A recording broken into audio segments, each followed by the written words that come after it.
In the xy coordinate plane, what are the x coordinates of the four vertices of square JKMN?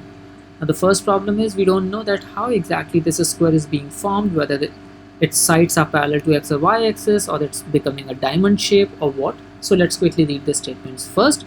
But the question is we have to find out the x coordinate of the four vertices of a square JKMN. The first statement says that J and M are on the x-axis.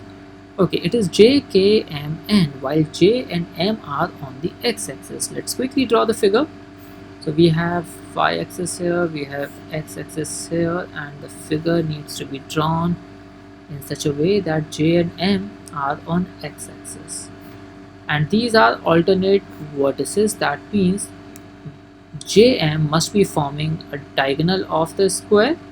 So the square must look like this. If we have J, K, M, N. But now the problem is we need to find out the x coordinates of the four vertices. So while we know that K will have x coordinate 0 and N will have x coordinate 0, we do not know the x coordinate of J and M. Therefore we say that the first statement alone is not sufficient. Perhaps we could answer this question if we knew the side length of the square or the diagonal length of the square, but since it is unknown, therefore we say that the first statement alone is not sufficient. Now let's check the second statement, which says that the center of the square is at the origin. So the center of the square is at origin, that is fine, but we do not know that how exactly the square is being drawn.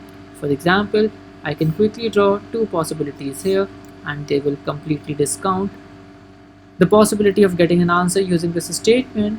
While we know that the center of the square is at origin, a square could look exactly like this, and the square may also look another figure such as this, because for this particular case as well, the center is at the origin and the x coordinate of the four vertices are continuing to differ.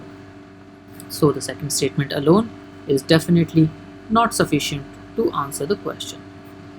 Now this stage 3 says that we combine the two statements. Now we can quickly understand that even the combination of the two statements is not going to lead us to any unique conclusion, for the simple reason, even though we understand that it's going to be a diamond shaped figure. But the question is that this diamond shaped figure can have any possible size. For example, JKMN could be a square that looks like this. This is one possibility. And JKNM could also be a square slightly bigger than this, but in the shape it may be exactly identical. And these two figures will have different x coordinates of these two vertices. Therefore we say that even after combining the two statements, we do not have sufficient information to answer the question, and the final answer to the question becomes option E. I hope you enjoyed the explanation. Thank you so much.